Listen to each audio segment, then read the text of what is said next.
A very warm welcome to all of you dear students. This is our social studies book Globetrotters. We are discussing Unit 3 Life in India and chapter number 6 Our Food. हमने chapter में ये discuss किया है अभी तक कि कितने variety of crops हम ग्रो करते हैं हमारी कंट्री इंडिया में, और ये सब उसके जो different land forms, climatic condition, rainfall distribution and soil की वजह से पॉसिबल है. बहुत सारे फूड ग्रेन, फ्रूट्स, वेजिटेबल्स हम यहाँ पे प्रोड्यूस करते हैं. फ्रूट ग्रेन्स हम ऑलरेडी डिस्कस कर चुके थे. लास्ट वीडियो में हमने फ्रूट्स एंड वेजिटेबल डिस्कस किए थे, तो एक बार हम एक क्विक रिकैप ले लेते हैं. स्ट्रॉबेरीज, एप्पल, चेरीज कहाँ पे ग्रो होती हैं? Kashmir and Himachal Pradesh. Muzaffarpur in Bihar famous for लीचीज. Nagpur किस लिए फेमस है? ऑरेंजेस के लिए. ग्रेप्स कहाँ पे होते हैं? नासिक में. अल्फांसो मैंगो जो कि कहाँ पे हैं? रत्नागिरी में. ठीक है, और ये काफी फेमस है पूरे वर्ल्ड में. उसके साथ साथ असम किसके लिए फेमस है? पाइनएप्पल्स के लिए. कोकोनट कहाँ होता है? कोस्टल एरियाज में. कौन से? केरला, गुजरात, गोवा एंड महाराष्ट्र. तो इसके साथ साथ हमने वेजिटेबल्स भी देखी थी कि जिस तरीके से डिफरेंट सीजन में डिफरेंट फ्रूट्स उगाए जाते हैं, वेजिटेबल भी ऑलमोस्ट पूरी कंट्री में उगाई जाती हैं, और वो भी डिफरेंट सीजन पे डिफरेंट रेनफॉल की कैपेसिटी देखते हुए इन सब चीज़ों पे डिपेंड करता है. उसके बाद हमने ये डिस्कस किया था कि फ्रूट और वेजिटेबल को लंबे टाइम तक चलाने के लिए हम उन्हें क्या करते हैं? प्रिजर्वेटिव्स में स्टोर कर देते हैं, यानी कि उन्हें कोल्ड स्टोरेज एरियाज में रख देते हैं, जहाँ पे ठंडा एरिया जैसे रेफ्रिजरेटर वगैरह में, या फिर एक रूम का ही टेम्परेचर बहुत ज़्यादा लो कर दिया जाता है अकॉर्डिंग टू द फ्रूट, कि कौन सा फ्रूट कितने टेम्परेचर में सस्टेन कर सकता है, उसके अकॉर्डिंग उन्हें रखा जाता है.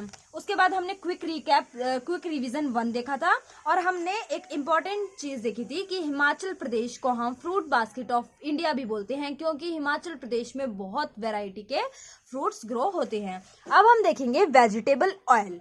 देखो, वेजिटेबल क्या होती है? सब्जी. और ऑयल क्या होता है? तेल.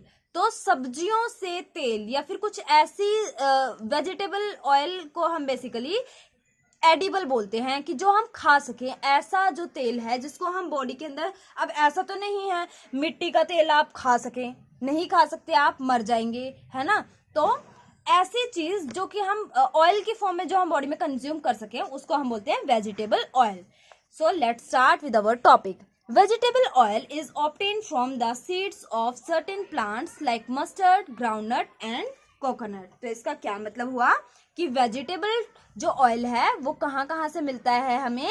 सीड्स ऑफ सर्टेन प्लांट, कुछ निश्चित प्लांट्स के सीड से, बीजों से मिलके बीजों से हमें प्राप्त होता है. जैसे कि मस्टर्ड हम बोलते हैं सरसों को. जैसे आपने गेहूं के ही टाइम पे सरसों भी होती है खेतों में, वहां आपने देखा होगा एकदम येलो कलर का उसका फ्लावर होता है छोटा सा, और पूरे खेत येलो दिखाई देते हैं, जिसकी वजह से वो बेसिकली किसका पेड़ होता है? सरसों का पेड़ होता है. तो सरसों का भी हम तेल यूज करते हैं. साथ में ग्राउंडनट बोलते हैं मूंगफली को, तो मूंगफली का तेल भी होता है, और कोकोनट का भी तेल होता है. कोकोनट का तेल हम सर में जरूर लगाते हैं, पर वो ईटेबल होता है. हम उसको अगर खा जाएंगे, अगर हम उसको सब्जियों में मतलब यूज करें, तो वो खराब नहीं होता, वो काफी अच्छा होता है, हेल्दी होता है. ठीक है, तो ये कुछ वेजिटेबल ऑयल हैं, मस्टर्ड, ग्राउंडनट एंड कोकोनट, जो कि हमें एक सर्टेन प्लांट की सीड से मिलते हैं, जिनको हम कंज्यूम भी कर सकते हैं. It is used in cooking food. तो ये क्या बता रहा है कि खाना बनाते टाइम, कुकिंग फूड, खाना बनाने में हम इनका यूज कर सकते हैं या करते भी हैं. घी इज ऑब्टेन्ड फ्रॉम मिल्क. और घी हमें कहाँ से मिलता है? मिल्क से मिलता है. Coconut oil is mostly use in the south Indian states. तो कोकोनट ऑयल कहाँ पे यूज किया जाता है? साउथ इंडियन स्टेट्स में, जो कोस्टल एरियाज बेसिकली हम कह सकते हैं. क्यों? क्योंकि हमने लास्ट क्लास में हमने डिस्कस किया था वेजिटेबल और फ्रूट्स में कि कोकोनट जो है वो कोस्टल एरियाज में बहुत ज़्यादा ग्रो करता है ना. कोस्टल एरियाज में ग्रो करेगा तो कोस्टल एरियाज में उसकी कंजम्पशन भी ज़्यादा होगी. जो चीज़ हमारे पास अवेलेबल होगी हम उसको ज़्यादा यूज़ करेंगे रेदर देन किसी और से बोरो करने से. अच्छा तो यही होगा ना, अपने पास जो है उसी में हम अपना काम चला लें। तो इसीलिए साउथ के जो स्टेट्स हैं इंडिया में वो कोकोनट ऑयल का ज़्यादा यूज़ करते हैं। अब हम देखते हैं स्पाइसेस यानी कि मसाले। अब हम जब सब्जियां बनाते हैं तो बहुत सारे मसाले डलते हैं उनमें, तो उनके बारे में थोड़ा डिस्कस कर लेते हैं कि ये मसाले कौन से होते हैं और कहाँ से ज़्यादातर मिलते हैं हमें। Spices are use to add flavour to food. Spices किस लिए यूज किए जाते हैं? फ्लेवर देने के लिए, खाने को एक अच्छा स्वाद देने के लिए हम मसालों का इस्तेमाल करते हैं। Some commonly used spices are chillies, cloves, turmeric, cardamom, pepper, coriander, cumin, saffron etcetera. तो कुछ इंपॉर्टेंट जो मोस्टली हम यूज करते हैं ऐसे मसाले जिनका डे टू डे लाइफ में हम ज्यादातर सभी लोग यूज करते हैं, वो कौन से हैं? चिली यानी कि मिर्च, क्लोव क्या होता है? लौंग, टर्मरिक हल्दी, कार्डेमम होती है इलायची, पेपर होता है मिर्च, जो ब्लैक पेपर यानी कि काली मिर्च होता है उसको बोलते हैं, कोरिएंडर यानी कि धनिया, क्यूमिन होता है जिसका हम छोंक लगाते हैं जीरा, ठीक है। और सैफरन क्या होता है? सैफरन भी एक प्रकार का स्पाइस होता है जो कि एक पेड़ से हमें, क्रोकस पेड़ से हमें मिलता है, और ये हम मसालों के तौर पर भी यूज़ करते हैं, पर ज़्यादातर हम इसे स्वीट डिश वगैरह में यूज़ करते हैं उसका टेस्ट को, उसको अच्छा कलर, सैफरन कलर देने के लिए, ठीक है। तो ये हुए कुछ मसाले। Kerala is known as the spice garden of India. Very important question कि केरला को हम स्पाइस गार्डन ऑफ इंडिया बोलते हैं। क्या बोलते हैं? Spice garden of India. क्यों? Because most of the spices grown in this state. Because ज्यादातर जो मसाले हैं वो कहाँ ग्रो करते हैं? केरला में ग्रो करते हैं। तो हमने यहाँ से क्या सीखा कि मसाले हम किस लिए यूज करते हैं? अपने खाने को स्वाद देने के लिए, खाने के अंदर स्वाद देने के लिए हम मसालों का यूज करते हैं। कुछ इंपॉर्टेंट या बहुत ही कॉमन मसाले जो सबके पास मिलते हैं वो कौन से हैं? Chilli, cloves, turmeric, cardamom, pepper, coriander, cumin, saffron etcetera. इसके साथ साथ हमने ये देखा कि हम स्पाइस गार्डन ऑफ इंडिया कौन से स्टेट को बोलते हैं? केरला को। और क्यों बोलते हैं? उसका रीजन ये है कि वहां पे सबसे ज्यादा स्पाइसेस ग्रो की जाती हैं। आगे देखेंगे, saffron is mostly grown in Kashmir and Ladakh. तो सैफरन कहाँ पे ग्रो किया जाता है?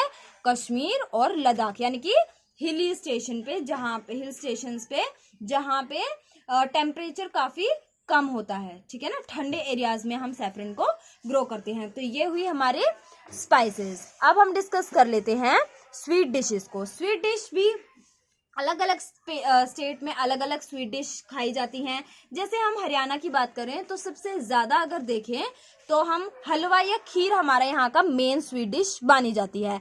और उसी तरीके से अलग अलग स्टेट्स में अलग अलग स्वीट डिशेस यूज़ की जाती हैं। तो हम देखेंगे we also have a variety of sweet dishes. तो स्वीट डिशेज की भी वेराइटी है, ऐसा नहीं है कि इनका तो एक ही दो इनमें इंक्लूड है, बहुत सारी वेराइटी है स्वीट डिशेज की। Rasogulla of West Bengal. West Bengal का क्या फेमस है स्वीट डिश? रसोगुल्ला, रसगुल्ला जिसको हम बोलते हैं, ठीक है। And shrikhand of Maharashtra. और महाराष्ट्र में क्या फेमस है? श्रीखंड। ये क्वाइट फेमस, यानी कि सबसे ज्यादा पॉपुलर वेस्ट बंगाल में रसगुल्ला जिसको हम बोलते हैं, और महाराष्ट्र में श्रीखंड, ठीक है। तो ये वहां के फेमस स्वीट डिशेज हैं। Gajar ka halwa, gujiya etcetera are some other famous sweet dishes of India. तो गाजर का हलवा हम सर्दियों में खाते ही हैं, और गुजिया हम मोस्टली होली पे, दिवाली पे, ऐसे त्योहारों पे बनाते हैं, और बीच बीच में भी बनाते रहते हैं। तो ये भी कुछ फेमस स्वीट डिशेज हैं हमारी कंट्री इंडिया की। ऑलराइट, अब हम डिस्कस करेंगे ट्रांसपोर्टेशन ऑफ फूड, की फूड को एक प्लेस से दूसरी प्लेस पे लेके कैसे जाया जाता है। क्योंकि अब देखो हर जगह तो हर चीज़ अवेलेबल नहीं है। अब कोकोनट ऑयल की ही बात करें तो अगर वो कोस्टल एरियाज में होता है, और मैं तो कोस्टल एरियाज में नहीं रहती, जो हरियाणा है वो तो कोस्टल एरियाज में नहीं आता, वो तो प्लेन्स में आता है। मुझे अगर कोकोनट ऑयल कंज्यूम करना है तो मुझे उसे वहां से मंगवाना पड़ेगा।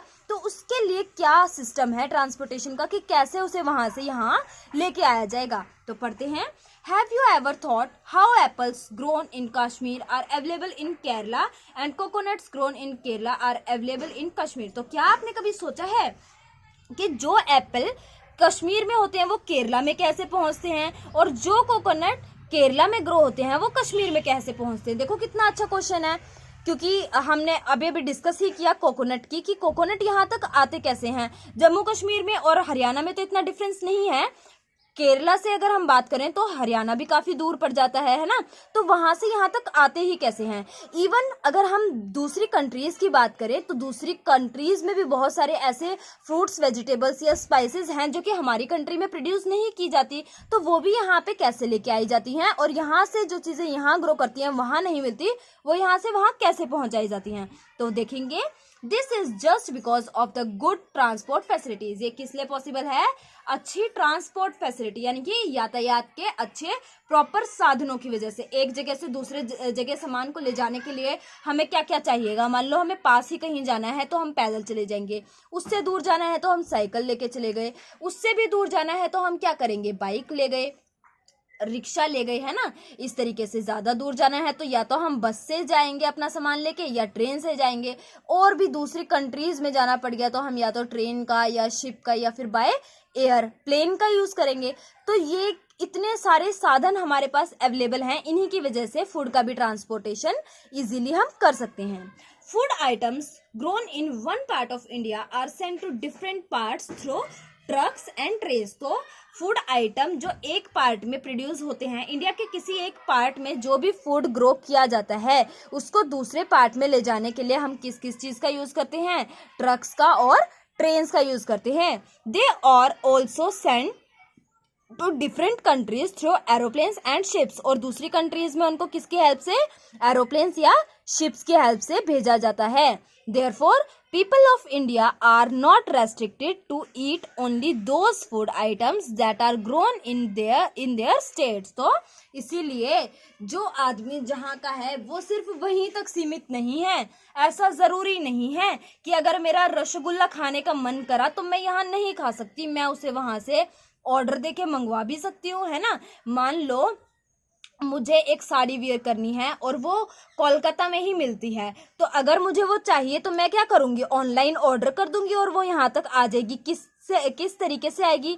बाय कोरियर आ जाएगी, कोई आदमी उसे ट्रेन से लेके आ सकता है, बाय एयर आ सकती है, तो बहुत सारे मेथड हैं। इसी तरीके से फूड भी ऐसा ही है कि अगर मुझे दूसरे स्टेट का कोई फ्रूट पसंद है और मुझे वो यहाँ चाहिए तो मैं क्या करूंगी? किसी ना किसी साधन के थ्रू उसको यहाँ पे लेके आ सकती हूँ, है ना। तो people of India are not restricted. Restrict का मतलब होता है रोकना, मतलब उन्हें किसी भी खाने से रोका नहीं जा सकता। To eat only those food items that are grown in their state. तो इसीलिए कोई भी मनुष्य, कोई भी इंडिया का आदमी ये इस कंडीशन में नहीं है कि उन्हें यहीं के खाने से काम चलाना पड़ेगा, क्योंकि बाहर से खाना नहीं आ सकता। जो भी उन्हें चाहिए वो बाहर से सामान आ सकता है, just because of transportation facilities of our country. ठीक है, उसके बाद हम एक डू यू नो दिया हुआ है यहाँ पे, इसको देखेंगे। Fish is an important food item of the people in coastal areas of our country. तो देखो हम सबको पता है कि जो कोस्टल एरियाज के लोग हैं वो नॉन वेजिटेरियन होते हैं और फिश काफी ज्यादा खाते हैं। जैसे केरला जैसे स्टेट्स में वहां पे फिश इतनी क्यों खाई जाती है? अब यहाँ पे कोई आदमी को फिश चाहिए तो बहुत कम, बहुत ही रेयर कोई होगा जो हमारे हरियाणा जैसे स्टेट में फिश को कंज्यूम करता होगा। क्यों? क्योंकि यहाँ पे ऐसे कोई कोस्टल एरिया तो है नहीं कि जहाँ पे आपने ढूंढी कहीं तालाब झील में और आपको मछली मिल गई। कोई एक प्रॉपर एग्रीकल्चर करता हो या मतलब फिशेस को पालता हो, ग्रो करी हो, एक पॉन्ड बनाया हो जहाँ पे फिश को वो ब्रीड करवा सके, तो वो अलग चीज है। अदरवाइज यहाँ पे फिश अवेलेबल नहीं है। कोस्टल एरियाज में क्या है? समुद्र आसपास है और वहाँ पे मछली पकड़ने वाले जाते हैं, वहां से मछली पकड़ के लेके आते हैं, तो वहाँ पे फिश बहुत ज्यादा इजीली अवेलेबल है। रेदर देन वहाँ पे गेहूं इतने ज्यादा नहीं होते, ठीक है, क्योंकि पानी बहुत ज्यादा, बारिश वगैरह, बाढ़ वगैरह आ जाती है जिसकी वजह से उनकी फसल खराब हो जाती है। तो वहां पे फिश बहुत ज्यादा अमाउंट में खाई जाती है। चावल भी खाए जाते हैं क्योंकि चावल को भी पानी ज्यादा चाहिए और पानी की क्वांटिटी वहां पे काफी बारिश वगैरह होती रहती है, तो वो लोग चावल भी खाते हैं। गेहूं कम खाते हैं क्योंकि गेहूं वहां इजीली अवेलेबल नहीं होते। तो फिश इंपॉर्टेंट फूड आइटम है कहाँ पे? कोस्टल एरियाज में, क्योंकि वहां पे फिश इजीली अवेलेबल होती है। ठीक है, तो ये हुआ हमारा चैप्टर नंबर 6 कंप्लीट। अब नेक्स्ट वीडियो में हम क्विक रिवीजन डिस्कस करेंगे और उसके साथ साथ अपनी बैक एक्सरसाइज कंप्लीट करेंगे। तो यहाँ तक का टॉपिक अच्छे से पढ़ेंगे और उससे लर्न करेंगे। उसके बाद हम नेक्स्ट वीडियो में आगे चलेंगे, कोशिश करेंगे कि खुद ही बैक एक्सरसाइज को फाइंड आउट कर सकें। देखते हैं कितना आता है, नहीं आएगा तो कोई बात नहीं, हम नेक्स्ट वीडियो में फिर सीखेंगे, पर ट्राई जरूर करेंगे क्योंकि कोशिश करने वालों की कभी हार नहीं होती। Thank you and have a nice day.